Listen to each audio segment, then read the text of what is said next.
किसी भी फील्ड में देख लीजिए, धरती से और आसमान तक की हम बात करें तो महिलाओं ने अपनी बुलंदियों के परचम लहराए हैं। अपने परिवेश में महिलाओं को उचित मान सम्मान और स्थान दे, क्योंकि एक महिला अपने घर की ही लक्ष्मी नहीं है अपितु पूरे समाज की निर्माता है। जो महिला है एक संस्कार की, सहनशीलता की, धैर्य की, शांति की मूर्ति है और जिस देवी में महिलाओं का सम्मान होता है उस घर में लक्ष्मी अपने आप ही वास करती है। इसलिए मेरा आप सबसे अनुरोध है कि महिला दिवस पर सभी मातृ शक्ति को एक ऐसा उपहार गिफ्ट में दें जिससे वो पूरी उम्र अपना जीवन खुशियों से भर सके।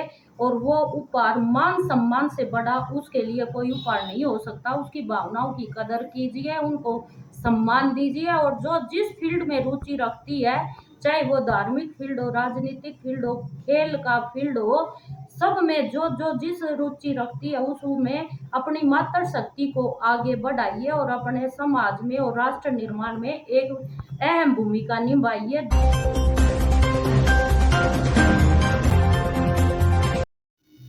नमस्कार दोस्तों, स्वागत है आपका समाचार क्यारी हिंदी न्यूज चैनल में। और जैसा कि आप सभी को पता है कि आज इंटरनेशनल वुमेन डे है, यानी कि अंतर्राष्ट्रीय महिला दिवस। यह दिवस समर्पित है तमाम उन महिलाओं को जिन्होंने समाज की बेहतरी के लिए, राष्ट्र की उन्नति के लिए और महिलाओं के लिए उदाहरण प्रस्तुत करते हुए असाधारण कार्य किए हैं, वो काम किए हैं जो महिला आमतौर पर नहीं कर पाती हैं। तो ऐसी महिलाओं के लिए यह दिन समर्पित माना जाता है। और आज हम एक बार फिर से आपका परिचय एक ऐसी महिला से कराने जा रहे हैं जिन्होंने घर, परिवार, गांव, समाज और अपने क्षेत्र के लिए बेहतरीन कार्य किए हैं। दोस्तों, परिचित हैं आप, दचाऊ कला वार्ड की पार्षद हैं नीलम कृष्ण पहलवान। मैं आपको बता दूं कि नीलम कृष्ण पहलवान को लगातार 6 साल तक सर्वश्रेष्ठ दिल्ली की पार्षद का अवार्ड दिया जा चुका है। वो नगर निगम की चेयरमैन रह चुकी हैं और विभिन्न पदों पर रहते हुए उन्होंने बेहतरीन और उल्लेखनीय प्रदर्शन किया है। तो आइए आज आपका परिचय कराते हैं और चर्चा करते हैं नीलम कृष्ण पहलवान जी से। नीलम जी, स्वागत है आपका। धन्यवाद संजय जी। आज इंटरनेशनल वुमेन डे है, तो सबसे पहले आपकी प्रतिक्रिया। देखिए, मेरी तरफ से और मेरे परिवार की तरफ से सभी महिलाओं को वोमेंस डे की बहुत बहुत हार्दिक शुभकामनाएं। और मैं अपनी तरफ से मेरी सारी मातृ शक्ति के लिए अच्छे स्वास्थ्य, अच्छे जीवन और अच्छे उनके परिवार में सुख शांति की कल्पना करते हुए उनको महिला दिवस की बहुत बहुत हार्दिक शुभकामनाएं और बधाइयाँ देती हूँ। महिला दिवस वैसे तो सारा संसार मना रहा है, लेकिन महिलाओं के लिए खास है, आप क्या समझते हैं?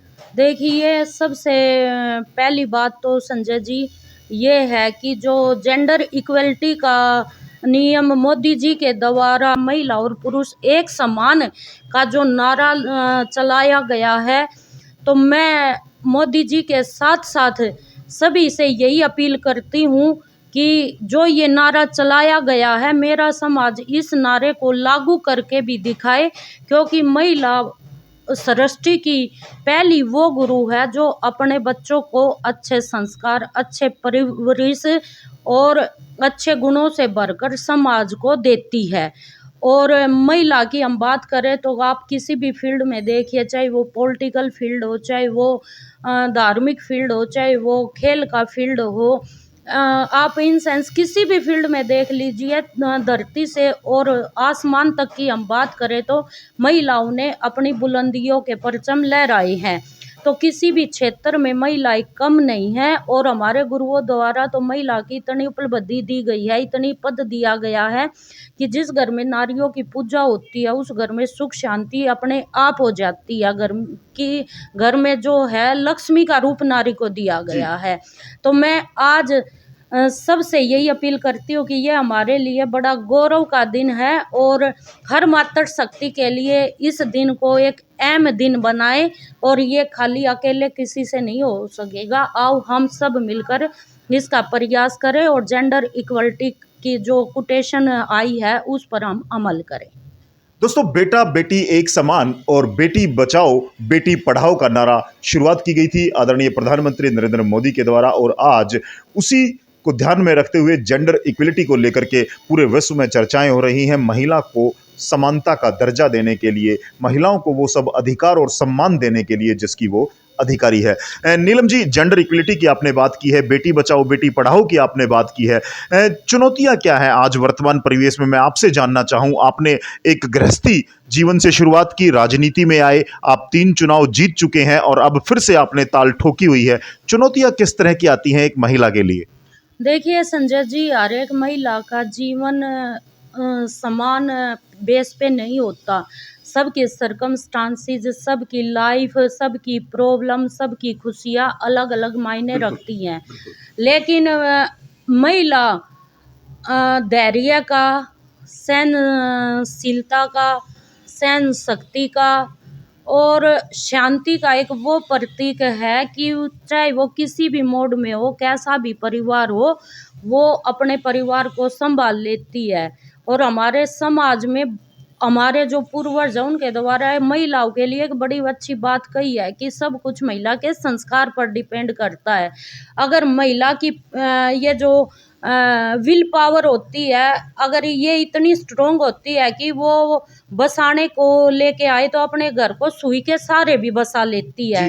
तो महिलाओं की हम जितनी भी महिमा करें उतनी कम है। और पृथ्वी पर भगवान द्वारा बनाई गई महिला एक असम मूर्ति का वो रूप है जो हर एक परिवेश में अपने आप को डाल के और उसी के अकॉर्डिंग अपने आप को चला लेती है। तो मेरे लिए भी यही बात आई कि चुनौतियाँ तो हम सोचे तो सब माइंड का खेल है कि जो हम सोचते हैं कि चुनौती है तो वो चुनौती खड़ी रहती है, और हम सोचते हैं कि कुछ नहीं है तो वो कुछ नहीं होती और इंसान आगे बढ़ा चला जाता है। बिल्कुल दोस्तों, आत्मविश्वास से और जिस धैर्य के साथ महिलाएं विभिन्न विषम परिस्थितियों का सामना करती हैं, परिवार का पालन पोषण करती हैं, अपने बच्चों को संस्कार देती हैं, जैसा कि नीलम जी ने कहा है कि यह हमारी इतिहास की परंपरा रही है। हमारे गुरुओं द्वारा भी यह कहा गया है कि नारी एक भगवान का श्रेष्ठ रूप है, भगवान की एक श्रेष्ठ कृति है नारी। और आज जिस तरह से, मैं नजफगढ़ की बात करूं क्योंकि मैं नजफगढ़ में मौजूद हूं, दिचाऊकला वार्ड में इस समय में मौजूद हूं, महिला सशक्तिकरण का बेहतरीन उदाहरण प्रस्तुत करती नीलम कृष्ण पहलवान, जिन्होंने अपने घर परिवार और अपने गांव देश, अपने समाज को संभालते हुए आज वो इस मुकाम पर है कि उन्होंने राजनीति में एक विशिष्ट पहचान बनाई है। तमाम उन महिलाओं के लिए एक प्रेरणा साबित हो रही हैं नीलम कृष्ण पहलवान, जो राजनीति में आकर के अपने क्षेत्र का भला करना चाहती हैं। अपनी मुखर आवाज से और अपने धैर्य और अपने सूझबूझ से नीलम जी ने तमाम उन दिल्ली और हरियाणा प्रदेश की महिलाओं के लिए एक मार्ग प्रशस्त किया है कि वो राजनीति में आकर के भी अपनी मनचाही कर सकती हैं, समाज का भला कर सकती हैं। तो अंत में नीलम जी, क्या संदेश देना चाहेंगे आप तमाम महिलाओं को जो आपकी तरह सफल होना चाहती हैं, खासतौर से राजनीति में? देखिए संजय जी, मैं अपनी तरफ से सभी महिलाओं को यही संदेश देना चाहती हूँ कि आप चाहे किसी भी हाल में हो, किसी भी मुकाम पे हो और किसी भी सिचुएशन या कंडीशन में हो, अपने आप को कमज़ोर मत समझिए। आप एक कोशिश कीजिए, भगवान और परिवार आपका साथ देगा और आप अपने सक्सेस की मंजिल तक ज़रूर पहुँचेंगे। इसलिए जो आपने ठाना है उसको करने की कोशिश कीजिए और अपने अपने क्षेत्र का, अपने परिवार का, अपने समाज का ध्यान रखिए और आगे बढ़ते रहिए।